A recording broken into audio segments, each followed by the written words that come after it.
রমজানের যে কোনোভাবেই হোক, অনেকে এটাকে মিরাকলও বলেন, যে সরকার পুরো জিনিসটাকে অত্যন্ত নিয়ন্ত্রণের মধ্যে নিয়ে এসছে।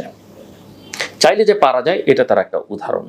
এর সঙ্গে অন্য কিছু সম্পর্ক আছে কিনা, নতুন করে আস্থা অর্জন করবার বিশেষ কোনো চেষ্টা আছে কিনা, সেটা অন্য বিষয়। কিন্তু মূল কথা, আমরা মানুষ, নাগরিকরা বাজারে গিয়ে খুব একটা কষ্ট পেতে হচ্ছে না। আমি এই জন্যে সরকারকে ধন্যবাদ জানাতে চাই। এবার আসুন আমার সতর্ক বার্তাগুলো কি।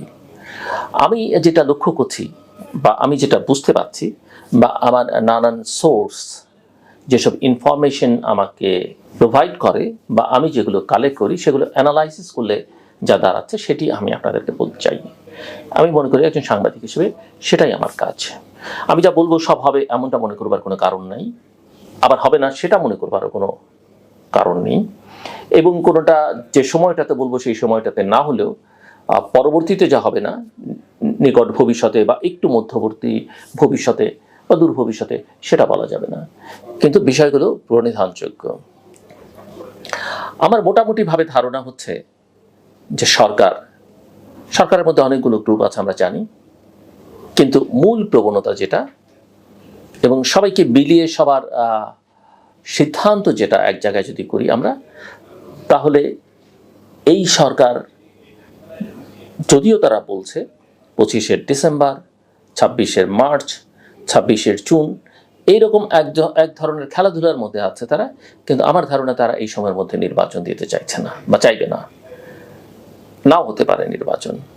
তাদের একটা চেষ্টা থাকবে 3-4 বছর ক্ষমতাটাকে দীর্ঘায়িত করবার। এটা মোটামুটিভাবে আমার কাছে পরিষ্কার। এখন যদি নির্বাচনটা হয়ে যায় 25শে, তাহলে কি আপনি বলবেন আমি ভুল বলেছি?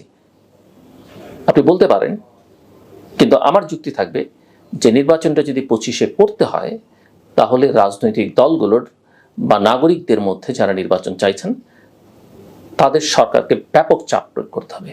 একটা আন্দোলন সংগ্রাম ছাড়া নির্বাচন 25শে ডিসেম্বরে হচ্ছে না। দ্বিতীয়ত যেটা আমার ধারণা, সেটা হচ্ছে যে সরকারি যে সংবিধান সংশোধন করা নিয়ে অনেক কথাবার্তা হয়েছে, কমিশন হয়েছে, জাতীয় ঐকমত্য কমিশন হচ্ছে।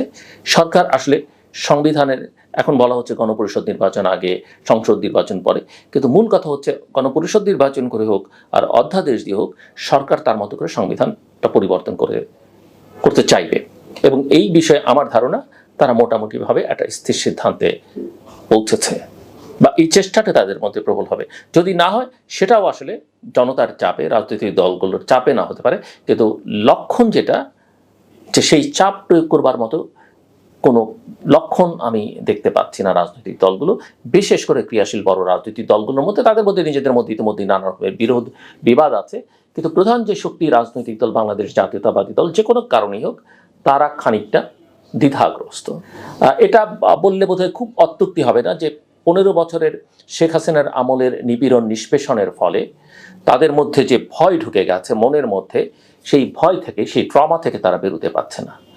কাজে সেই ভয়টা তাদের মধ্যে সবসময়, ওই যে গুটিসুটি মেরে থাকা বা চুপসে থাকা, সেখান থেকে বিএনপি আর বেরোতে পারছে না। যদিও তাদের